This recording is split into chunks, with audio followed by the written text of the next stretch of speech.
Hello' গাইছ প্ৰথমতে ভাতটো খাই লওঁ তাৰপিছত ভিডিঅ'টো আৰম্ভ কৰি আছোঁ মানে আজি আমাৰ আছে এক্সাম ভাতটো খাই ল'ব লাগিব তাৰপিছতে মোৰো খাৱা হৈ গ'ল ভাতৰ কাহি পাৰ্টনাৰেও পালা আমাৰ ঘৰ আহি তো ইতান যাই থাকোঁ বঢ়িয়াকৈ ই ভায়ে বেলেগ খাইছিল যোৱাকালি ৰ'ল তো আমি ভৰাই লওঁ ইয়াতে অলপ পেট্ৰল मजा आया এক্সামৰ কাৰণে আজি নহওঁ লেট কাৰণ আজি পৰা নাই ট্ৰেইন গেট भाई साहब कुछ ज्यादा नहीं हो गया ये? এনেকৈ আমিও আহি পালোঁ কলেজ ইতান দুয়ো তো ইতান বঢ়িয়াকৈ যাওঁ কলেজত এক্সামটো দিংগা আমাৰ সকলোৰে হৈ গ'ল ইতান এক্সাম শেষ তো আজি আছিল আমাৰ মানে এডুকেশ্যনৰ এক্সাম সকলোৰে মানে বেয়াই হোৱা বুলি কৈছে আৰু কাৰণেও ভাল হ'ব আৰু মোৰে যদি বেয়া হৈছে বেলেগগিলাৰ ভাল হ'ব না बात तो सही है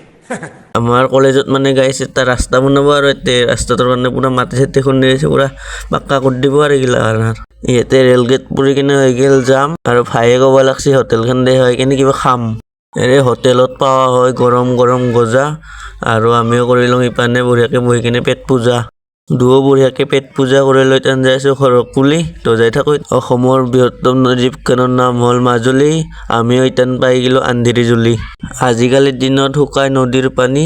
আমিও আহি পালোঁ ইটান ৰাণী शाबाश बेटा बहुत बढ़िया তো গাইছ মই আহি পালোঁ ঘৰ আজি ভিডিঅ'টো এইখিনি আছিল কেনে হৈছে কমেণ্ট কৰিব লাইক কৰিব আৰু চেনেলটো ছাবস্ক্ৰাইব অথবা ফ'ল' কৰি থ'ব তো বাই